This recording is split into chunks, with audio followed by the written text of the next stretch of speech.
English allows us to name foods like health food.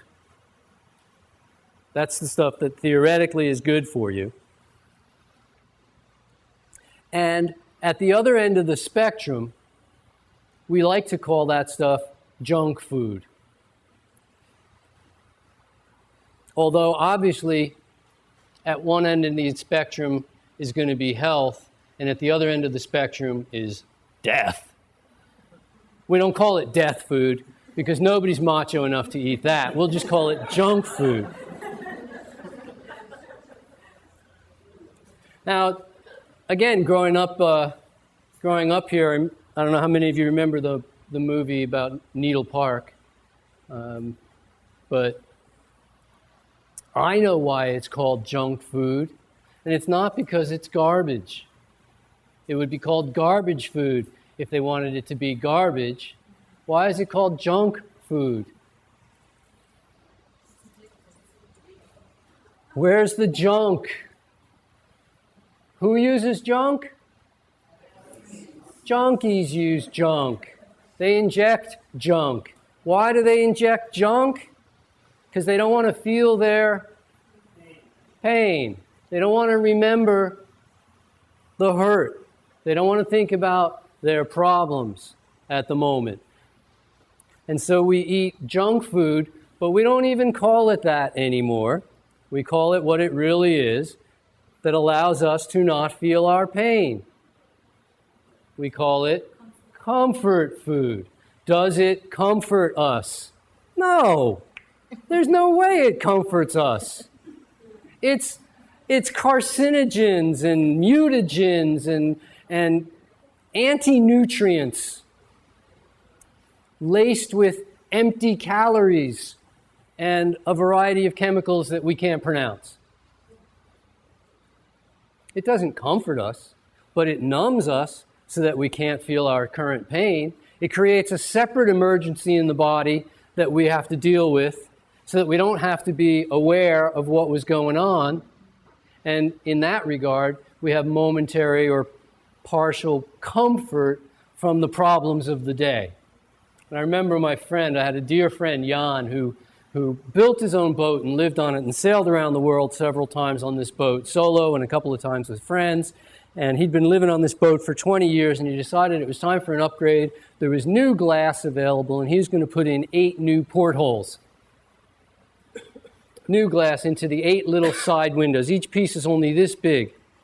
But this is really special glass. This is serious business glass. This is a boat that can capsize out in the middle of the Pacific, thousands of miles from land. He can right the boat by himself, and the glass and the way it's embedded into the windows is watertight so that the cabin of the boat doesn't get filled with water. Otherwise, he's in a bad way. And so he got the new glass. He waited 8 weeks for the new glass to arrive. Today's the day. And I knew it was a big day for him. So at the end of the day, I went to go see him and see how he did. Now, this is a guy who carves conch shells out of wood that are so realistic looking that you actually think you're looking at a conch shell. He's a craftsman of the highest degree, a brilliant artist.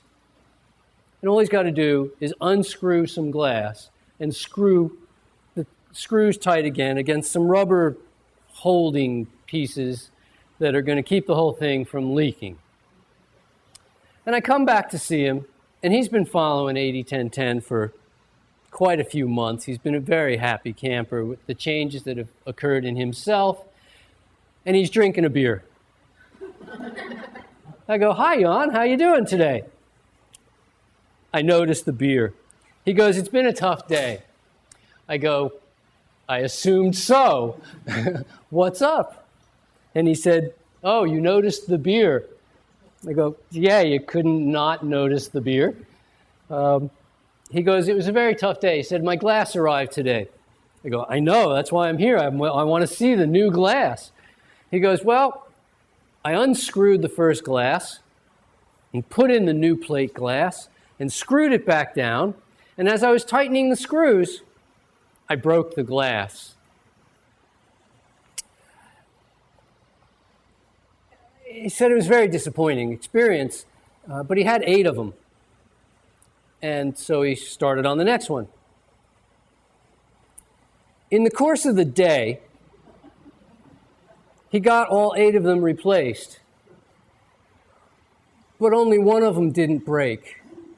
He broke 7 out of 8. He was doing the math on how many times he was going to have to order 7 the next time, and then break 6, all right, and then order 6, and then break 5. And let's see, that was an 8-week delay in between orders. How long was he going to be landlubbing? Because he wanted to get back out to sea, right? He's going, well, I think I've got to be here for another 42 weeks before I'm going to get this glass in. And he was not having his best day, and so he went for some comfort food, knowing full well that he responds badly to alcohol. He wanted to kill the pain of the day. We've learned certain kinds of foods will do it for us. And we name these foods. And we've got our junk foods, and we've got our comfort foods, and they're all on the... And is there anybody using health food as comfort food?